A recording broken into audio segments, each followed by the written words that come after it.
Hey guys, welcome back to, this is the hardest part about my job, is to talk about stuff. Hey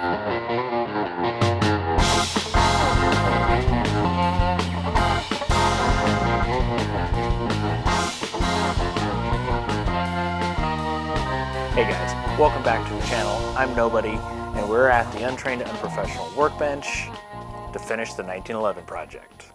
So for many of you, you know that this has been a long time coming. We've done quite a bit of work to this, a lot of upgradings, fitting barrels, new components, everything to bring this old 1911 up to scratch. Since this is a GI model, or started off as a GI model, the plan had always been to, if you're going to create a GI model today, or what components would you put on it to make it a current GI model? A lot of the things that I have done to it, have gone according to plan. I've also had some things fall through, like I wanted to have a machine shop cut the slide for a red dot, and that kind of fell through. And, that's disappointing and everything, but it is what it is. But it's time to move on. So I've had to change some plans, and I've kind of procrastinated on others, but we got to get going. So what do we need to do today? First of all, need to do some metal work, which is going to involve some filing and sanding and blending and everything. And to kind of point out what we're going to be doing today, need to go ahead and blend the extractor. We need to blend the back of the slide to the frame where it's just not quite fitting flush. Also need to blend from the slide to the Beavertail. We need to blend the Beavertail to the frame. Also need to, a little bit right here just on the thumb safety, it just sticks out ever so slightly, so a minor blending there. I need to make this look a little bit nicer here on the back of the Beavertail. Gonna go ahead and give the Magwell just a slight chamfer just to help with the feeding. On the front of the gun, you notice that here on the barrel bushing I have this nice little beveled edge. Well, I've really been thinking about taking these sharp 90-degree corners around the slide and making that a beveled edge. And I've been also wondering about doing right here on the frame, just ever so slightly, so cosmetically it looks good. Then here on the grip where I did the checkering, I had this flat spot right here from when I was getting rid of the extra checkers. I need to blend this up better into the trigger guard. So I'm not going to take a whole lot, I'm just going to make it look nicer. So, because ideally, well, for me, it feels really good in the hand, with the shape of the swoop right now. So I don't want to change that because I've been enjoying how that feels, but I'm just going to make it look nicer. I'm going to start with the extractor. Going to use a coarse file.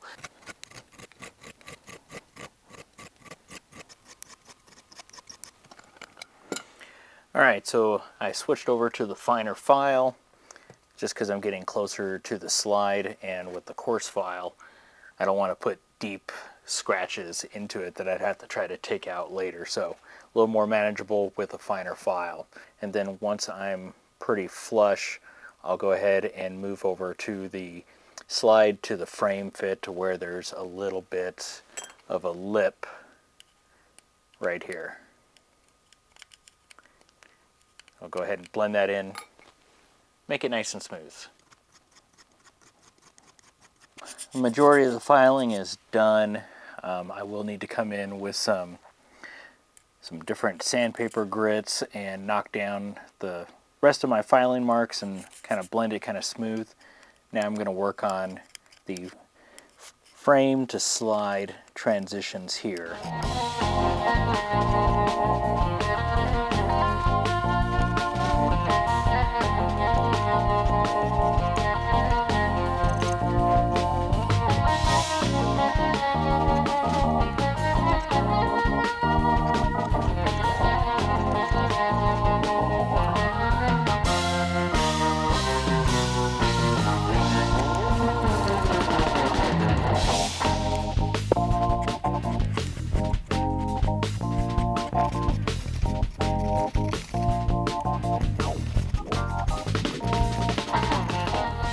So I've hit it with some 400 grit and it's mostly blended in. There are still some file marks and scratches that I still have to take care of, but I wanted to show you how that is coming out. The back looks really, really nice. Now before I get any farther, I need to do some file work right here on the transition from the frame to the Beavertail. So I don't want to go too far into here, and since I don't want to beat this up too much, I went ahead and took a Sharpie, and then with this in the out position, I took a scribe and I put a little witness mark to kind of hopefully have an idea of where my point is to stop.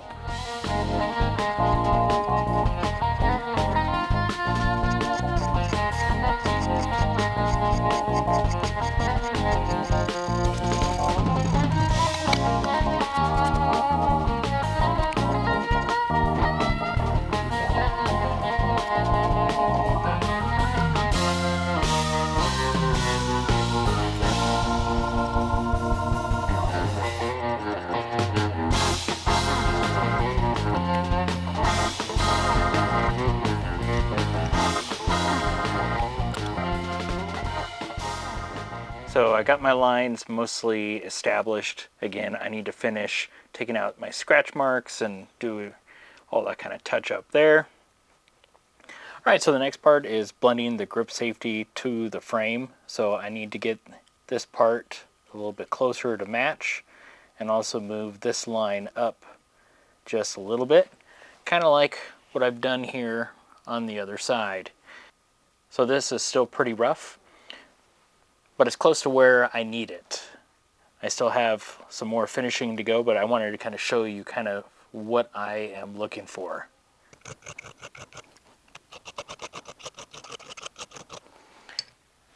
Trying to do this so you can see.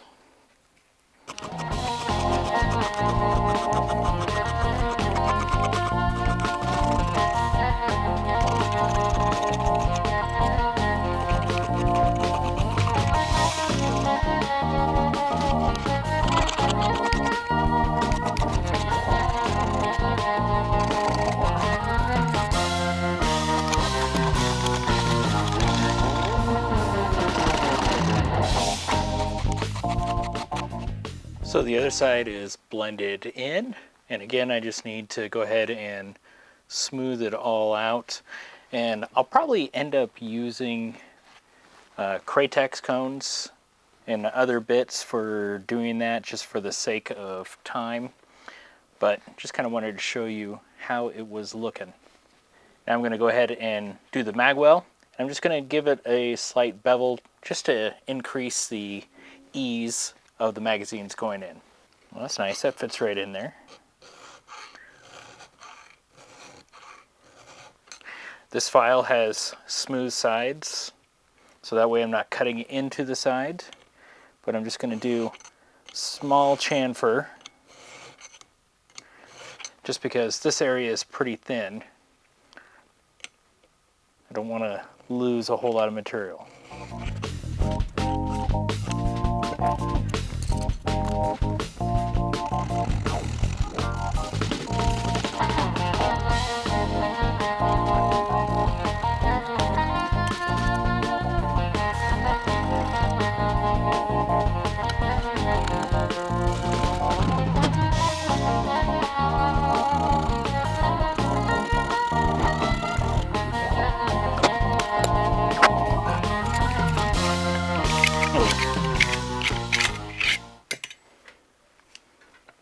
Probably give it just a little bit more.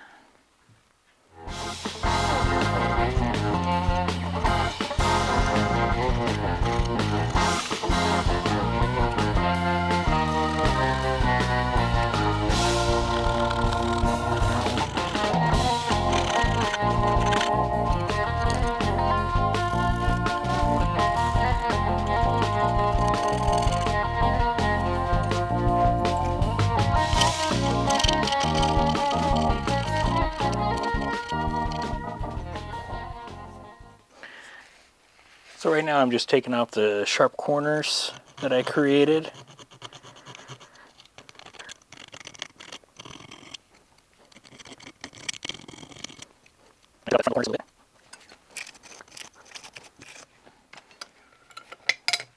Alright. Yeah, better.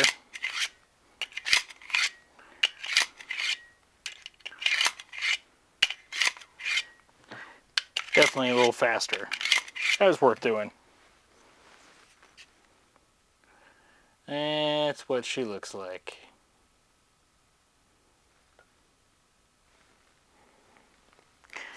Alright, so off camera I went ahead and blended in the two sides with a little bit of file work. So this is just more of a what looks good to you kind of thing. Let's talk about the slide. Drifted this one out, left to right. On the tenon, or the staked in front sight, wasn't entirely sure the best way to get it out. I did see a video where a guy said that he just put it in a vise and kind of broke it out, but didn't show that, so I'm not too sure how I feel about it. Plus this thing is so tiny, it's kind of hard to hold on to anyway.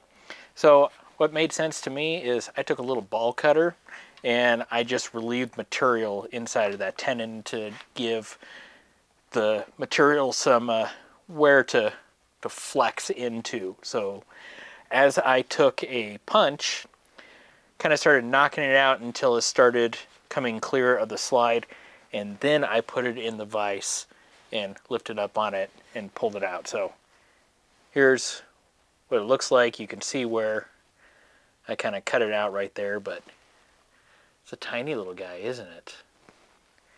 My new sight, twice as tall as this. It's going to be so nice to be able to see.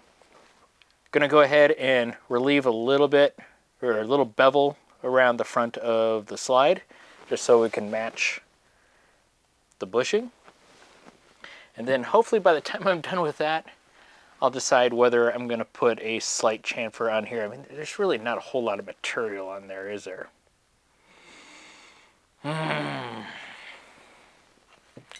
Maybe, maybe not.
Just have to smooth it out, but there's the front.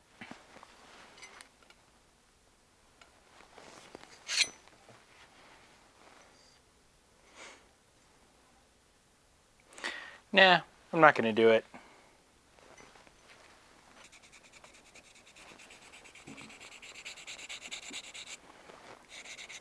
Just blending my scratches here.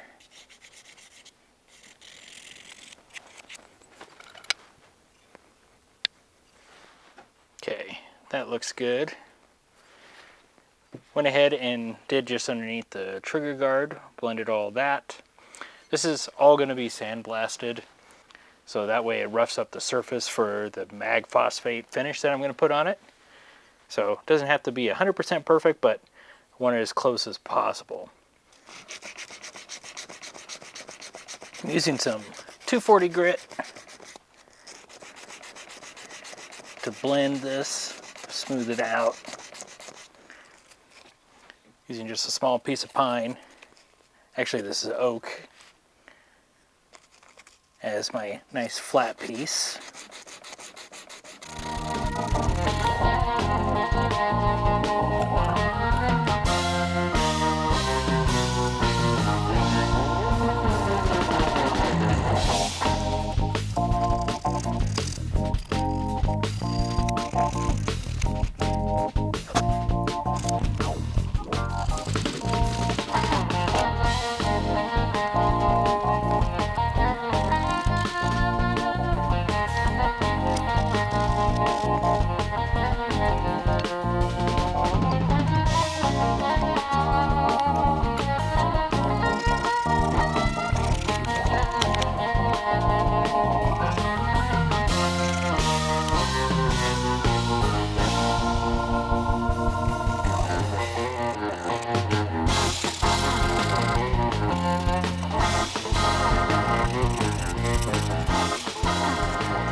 Alright, so got everything blended and sanded and most of the heavy scratches out. I got a few small ones that I'm kind of struggling with. But I need to strip this now and get rid of the bluing in preparation of sandblasting. Next time on Nobody Training. Next time you see this, this will be sandblasted in preparation for the parkerizing. And then we're going to go ahead and fit sights. Final fitting of certain certain components, and then putting it back together, and hopefully a range visit with this thing going bang. Well, bang, bang, bang, not just bang like it blows up in my face. That could happen. You never know. Thanks for watching.